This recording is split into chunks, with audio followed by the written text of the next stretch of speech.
नमस्कार शोधार्थियों। YouTube channel क्योंकि कहना ज़रूरी है में सुधा उपाध्याय के सौजन्य से आज हम सिवान बिहार के एक कवि अशोक शाह जी के साथ हैं। इनके 8 कविता संग्रह आ चुके हैं। माँ के छोटे घर के लिए ये 96 में, पड़ाव प्रकाशन द्वारा, भोपाल उनके सपने सच हों ये 1999 में, यात्री प्रकाशन नई दिल्ली द्वारा, समय मेरा घर है 2003 में, मेधा बुक्स नई दिल्ली से, समय की पीठ पर हस्ताक्षर है दुनिया ये 2006 में, राधा कृष्ण नई दिल्ली से, समय के पार चलो 2009 में, यह पुस्तक भी राधा कृष्ण नई दिल्ली से, पिता का आकाश 2015 और जंगल राग 2017 में शिल्पायन से, तथा अनुभव का मुंह पीछे है ये 2018 वाणी प्रकाशन से, तथा ब्रह्मांडिक आवाज़ है ये भी 2018 में, ज्ञानपीठ नई दिल्ली से। उफक के पार 2019 उर्दू अकादमी भोपाल से प्रकाशित है। ये कुल इनके 8 कविता संग्रह हैं। पुरातत्व पर भी इनकी पुस्तकें प्रकाशित हैं। The grandeur of granite, the temples of Vyas Vadodara 2012, Bookwell new Delhi, Vintage Bhopal 2010, Madhyam Bhopal, Ashapuri, the cradle of Paramara and Pratihara art, temples अनविलय 2014 में, बुकवेल न्यू दिल्ली प्रकाशित। ये दर्शन एवं आध्यात्म पर भी इन्होंने कुछ पुस्तकें लिखी हैं और प्रकाशित की हैं। दर्शन और आध्यात्म पर आधारित इनकी पहली पुस्तक है टोटल इटर्नल रिफ्लेक्शन, ये वर्ष 2016 में प्रकाशित हुई।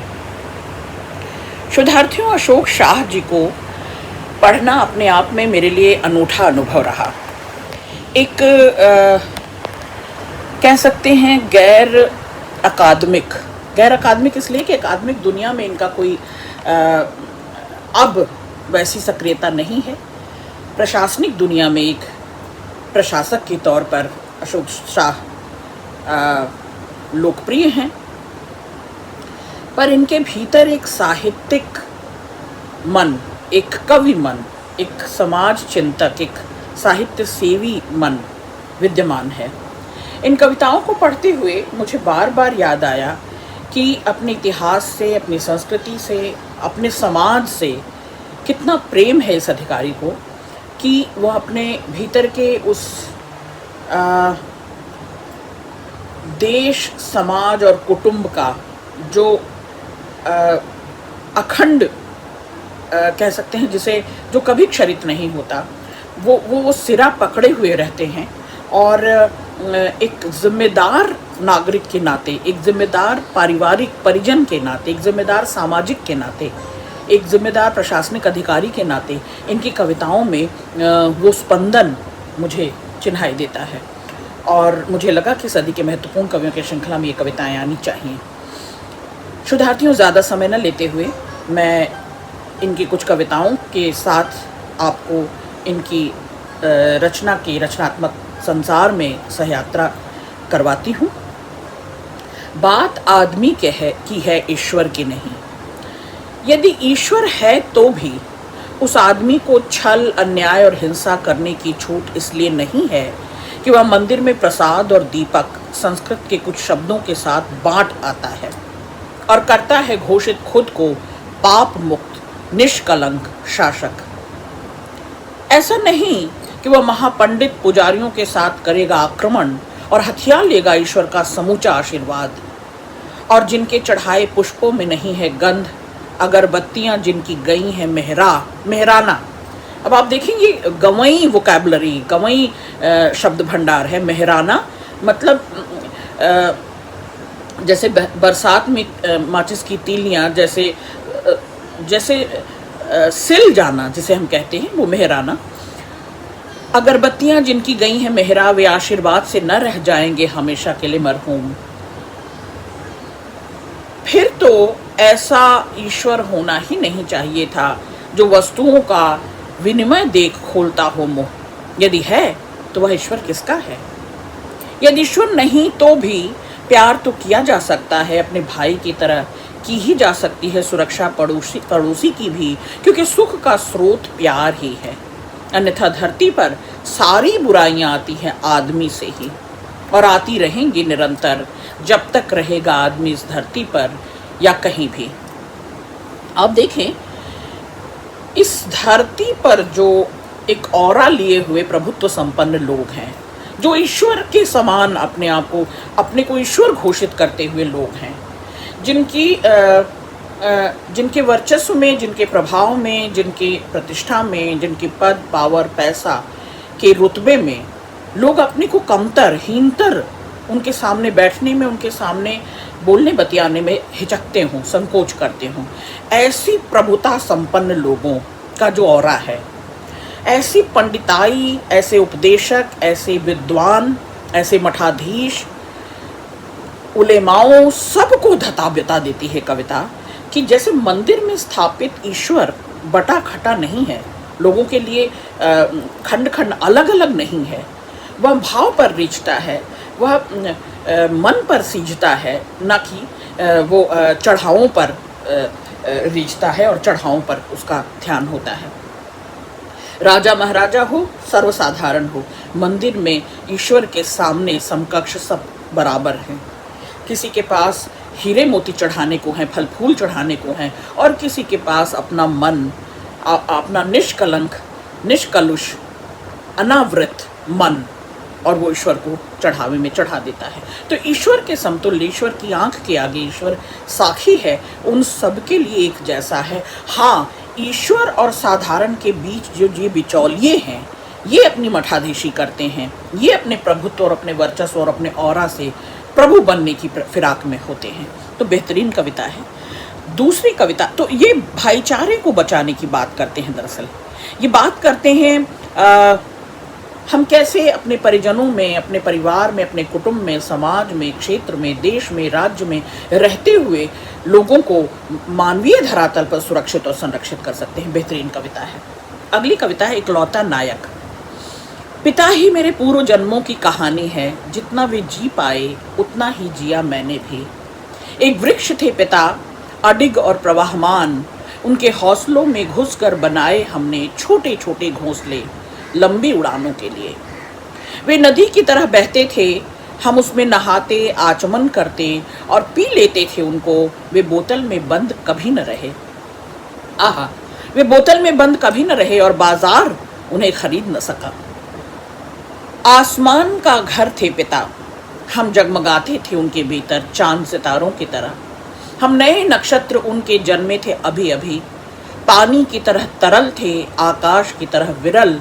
जब भी चढ़ती धूप, तपती धरती, नीम की छां की तरह घने उठते थे पिता। पिता हवा की तरह चलते थे, गर्मी में शीतल बयार लगते, जरा सी उमस में जब चमचमा आती पसीने की बूंदें हमारे ललाट के क्षितिज पर, तब बारिश की तरह बरस जाते थे पिता।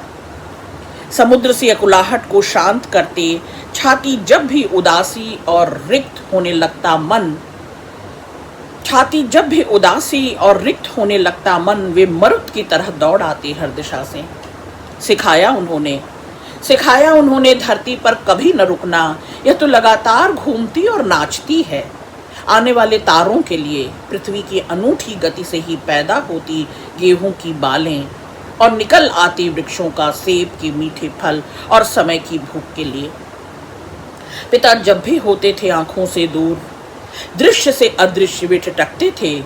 ढोया मैंने उस ठहराव को दुख समझ, और धरती पर गढ़ ली मैंने ही पीड़ा की परंपरा टूट। पिता हमारे मोक्ष थे, पिता हमारे मोक्ष थे, वे ही जोड़ गए निर्जीव को सजीव से। कब हुए अंतरिक्ष पता ही न चला।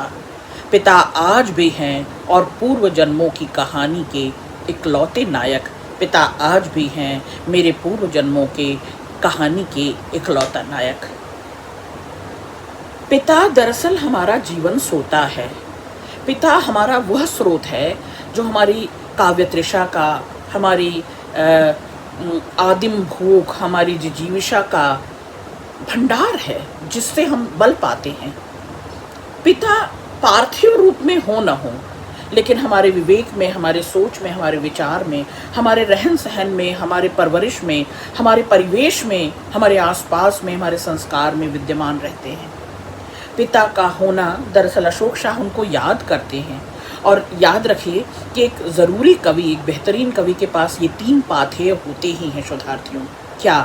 पहला उसका अनुभव संसार, दूसरा उसका संवेदनात्मक धरातल, और तीसरा सुधियाँ, बेशकीमती स्मृतियाँ। पिता से जुड़ी हुई स्मृतियाँ अशोक शाह को समृद्ध करती हैं, और वो लगातार उस आकाश में, उस नवमंडल के चांद सितारों की तरह चमचमाते हुए अपने प्रातिभ को, अपने प्रकाश को विकीर्ण करते रहेंगे, सब तरफ फैलाते रहेंगे, जब तक पिता की सुधियाँ, स्मृतियाँ, उनसे जुड़े अनुभव उनके साथ विद्यमान हैं। याद रखिए, हर संतान अपने पिता को किसी न किसी रूप में याद करती है, और अशोक शाह उन्हें उस उद्गम स्रोत की तरह, उस जलाशय की तरह, उस काव्य तृषा के भंडार की तरह, जिजीविषा के भंडार की तरह याद करते हैं। उन्हें धरती आकाश की तरह याद करते हैं, अपने सुरक्षा कवच की तरह याद करते हैं, अपने ऊपर पड़े हुए सुरक्षा और संरक्षण की छत की तरह याद करते हैं। तो पिता की सुधियाँ, स्मृतियाँ आज भी अशोक शाह को बल देती हैं और उनके कवि मन को सींचती हैं, और वो रिलीज कर देते हैं इन पंक्तियों में, और उन्हें अपना इकलौता नायक बताते हैं। तीसरी कविता मेरी पसंद की है शोधार्थियों, फरिश्ते। उन्हें नहीं भेजता ईश्वर, स्वर्ग से वे उतरते नहीं, हमारे ही बीच होते हैं वे। परिवार और पड़ोस से वे शामिल हैं हमारे संबंधियों में। अपने भाई, बहन, पत्नी, माँ को कब देखा है हमने फरिश्ता होते हुए। रंग उनका सांवला भी होता, वे सीधे मासूम होते। जब तक वे मनुष्य रूप होते हैं, हम ही उन्हें पहचान नहीं पाते। होती अपनी मजबूरियां उनकी भी, पर स्वभावतः कुछ नहीं अपने लिए करते। बहुत कठिन है उनका किसी के विरुद्ध होना। जो हम जानते हैं वही सच्चाई नहीं होती। बेहतरीन पंक्ति है। जो हम जानते हैं वही सच्चाई नहीं होती। वे हमारे अपने लघु स्वार्थ से बड़े होते हैं। अपने हित में मशगूल हम जान नहीं पाते, उनके जाने के बाद भी। हमारे स्वार्थ की पेंदी में दरार करते हुए छोड़ जाते हैं खूब सारा स्पेस। कभी एहसास कर सके हम उनका, जो हमारे काफ़ी करीब होते हैं। हमारी भूख के लिए अपनी रोटी छोड़ते, हमारे आंसुओं को पोंछते। जब हम सो रहे होते, अगली सुबह आशंकाओं की दुनिया में उठने के लिए ईश्वर को याद करने से अधिक जरूरी है उन्हें महसूसना। अशोक शाह दरअसल अपनी अग्रजों, अपने पूर्वजों की श्रृंखला से गुथे बंधे रहना चाहते हैं। ईश्वर को याद करने से अधिक जरूरी है उन्हें महसूसना। चौखट लांग कर भीतर जाने की जल्दबाजी में हम भूल जाते हैं अपनी जिम्मेदारी। फरिश्ते गर्भगृह में नहीं, अक्सर द्वार पर ही खड़े मिलते हमारे दिल के बहुत करीब। गर्भगृह में नहीं, अक्सर द्वार पर खड़े मिलते हमारे दिल के बहुत करीब। तो ये ओट, ये सुरक्षा, ये संरक्षण, ये मातृत्व, ये पितृत्व, ये ममता, ये करुणा, ये संवेदना, और इससे सराबोर हम। तो फरिश्ते कहीं आकाश से उतरते हुए कोई नूर नहीं है, कोई हूर नहीं है, कोई परी नहीं है, कोई फरिश्ता नहीं है, बल्कि हमारे ही बीच में जो हमारे साथ संवेदनात्मक धरातल पर जुड़ा, जिसने हमारी आस प्यास बुझाई, जो हमारे भरोसे और विश्वास को जीत गया, जो हमें लगातार सींचता रहा अपने ममत्व से, अपने अपनाव और लगाव और जुड़ाव से। वह सब फरिश्ता रहे, जिन्होंने हमें कभी स्नेह दिया, आशीर्वाद दिया, जिन्होंने हमें कभी संभाल लिया, सहेज लिया। वे सब फरिश्ते के रूप में आज अशोक शाह उनको समर्पित करते हैं पंक्तियाँ, बेहतरीन पंक्तियाँ। अगली कविता है जंगल में मोर नाचा क्यों देखना। यदि नहीं हो तुम्हारे आसपास अपना कुछ भी मौलिक, तो रहने दो मुझे उदास। हाँ, मैं जंगल में मोर की तरह नाचना चाहता हूँ। तुम्हारे देखने की कोई अपेक्षा नहीं। तुम्हारे देखने से भंग होती निजता मेरी, नहीं होती इजाफा मेरी खूबसूरती में जरा भी। तुम्हारे बाजार के भरोसे नहीं खिलते वनों में असंख्य कुसुम, नहीं आसमान नीला है ऑक्सफोर्ड स्ट्रीट के कारण। क्यों करूं परवाह कि जंगल की लय, गति, गंध, ताल तुम्हारे काम की नहीं। पृथ्वी के जिस भी हिस्से को तुमने छुआ धर्म और गेहूं से भर दिया। अपनी हथेलियों पर रख कर तुम चुगाते हो दाना, तुम्हें याद रहना चाहिए वह मेरी स्वतंत्रता थी जिसे तुमने मानवीय ढंग से चुरा लिया। छोड़ दो मुझे अकेला। दरअसल अशोक शाह, शोधार्थियों याद रखिएगा, अशोक शाह नैसर्गिक सौंदर्य, प्राकृतिक सौंदर्य, प्रकृति और प्रकृति में पलते हर शय को उसकी नैसर्गिक रूप में सुंदर देखना चाहते हैं। उसकी आज़ादी को, उसकी स्वच्छंदता को, उसकी उन्मुक्तता को भंग नहीं करना चाहते। जो मानवीय लालच, मानवीय स्वार्थ, मानवीय निहितार्थ करता है कि उन्हें कैद करता है, उन्हें अपने ढंग से नचाता है, उन्हें अपनी कठपुतलियों की तरह उन पर कंट्रोल करना चाहता है, उन पर नियंत्रण करना चाहता है, अशोक शाह इसके हामी नहीं है। वो इसका प्रतिरोध करते हैं। छोड़ दो मुझे अकेला। मरे हुए किसी देश का मैं राष्ट्रीय स्मारक नहीं, मरे हुए किसी देश का मैं राष्ट्रीय स्मारक नहीं। मेरा जीवन तुम्हारी भीड़ की आहुति भी नहीं।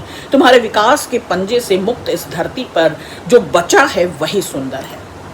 जो बचा है यानी विकास की इस अंधी गला काट दौड़ में, इस प्रतिस्पर्धी युग में, इस घोर छल युग में जो चमकता हुआ फैब्रिकेशन है, जो कृत्रिमता है, जो बनावट है, जो छद्म है, स्वांग है, छल है, उस सारे दरो दीवार को तोड़ देना चाहते हैं अशोक शाह। और कहते हैं नहीं चाहता गर्म होती धरती के ताप में हो कोई मेरी हिस्सेदारी। तुम्हारे स्वार्थ निमज्जित परोपकार की नौटंकी में नहीं चाहता अपनी कोई भी भूमिका। रख लो तुम रजिस्ट्री सारी धरती की। जो रजिस्टर्ड हैं, जो रसूखदार हैं, जो प्रतिष्ठित हैं, जो कागजी हैं, हिसाबी किताबी हैं, उन सबको ये कविता बता देती है। रख लो तुम रजिस्ट्री सारी धरती की, पर सुमनों की सुगंध सारी मेरी है। जो मुक्त है, जो स्वच्छंद है, जो उन्नयन की ओर बढ़ती है, जो अनमोल है और जिसका ये बाजार मोल नहीं लगा सकता, जो खरीदी बेची नहीं जा सकती, ऐसे वैल्यूज की बात करते हैं, ऐसी प्राकृतिक संसाधनों की बात करते हैं जिनका मोल चुकाया ही नहीं जा सकता। दया, माया, ममता, प्रेम, सौहार्द, भाईचारा, बहनापा, एक दूसरे के प्रति सद्भाव, मान, मनुहार, ये सब अनमोल है, बेमोल है। इसको खरीदा बेचा नहीं जा सकता इस विश्व बाजार में। इस उपभोक्तावादी संस्कृति में इसके भाव लगाए नहीं जा सकते। भाव को भाव से ही जीता जा सकता है, मूल्य से नहीं खरीदा बेचा जा सकता। बेहतरीन पंक्तियां, बेहतरीन कविता। अगली कविता शोधार्थियों, ये कविता मुझे बेहद पसंद आई और मुझे लगा इस श्रृंखला में होनी ही चाहिए। जब बोलना ज़रूरी हो।